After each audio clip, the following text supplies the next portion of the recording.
Hey there, St. Peter's Choir, and anyone else who happens to be watching this video. Welcome to day one of your music theory training. A couple of housekeeping things before we get started. First of all, I hope to improve the layout and setup here as time goes on. I just wanted to get started making these videos so that you could get started in your learning process.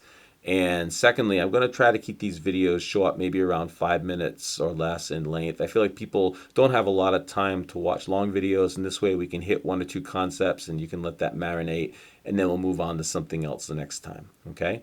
So, one way that people learn music is playing by ear. Okay? And that is when they'll hear something and then they'll either sing it back. I guess you could say singing by ear too. They'll either sing it back or they'll play it back on their guitar or their piano or whatever instrument they play. Okay. Another way that people learn music, whether they want to sing music or play it on an instrument, is by reading sheet music. Okay. Now, there's some amazing musicians who can read any piece of sheet music that you put in front of them, right? And then there's amazing musicians who can't read a note of music, but they can sing or play their instruments incredibly, right? They're both awesome skills to have, and I try to develop both the ear training and the reading with students as they go about their musical journey. Okay, so let's talk about pitch. When you sing or play a pitch, that sound is created by the vibration of waves. Okay, the faster the sound waves vibrate, the higher the pitch, the slower they vibrate, the lower the pitch. Okay, if you have a pitch and you were to double the speed at which its sound waves were vibrating, you get the same pitch, only it would sound higher. Okay, if you were to take the speed of those sound waves and cut them in half, you get the same pitch, but it would sound lower.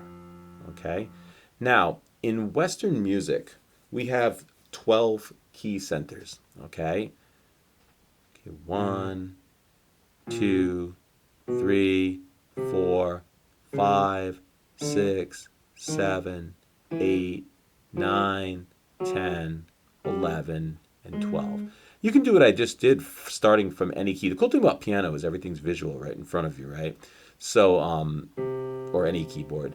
Okay, so now you have 1, 2, 3, 4, 5, 6, 7, 8, 9, 10, 11, 12, and then you're back to where you started again. Okay?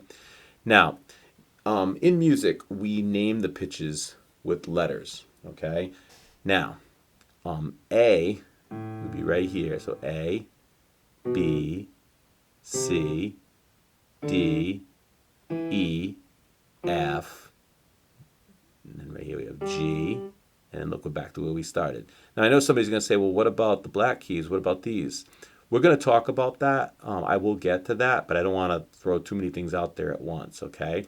Let's talk about if you were to look at a piano or organ or any type of keyboard, you'll see groups of 2 black keys and 3 black keys all the way up and down. On a piano, on a full 88 note piano, which is the full range of a piano keyboard, if you were to go down to the bottom of it, you would see 1 black key.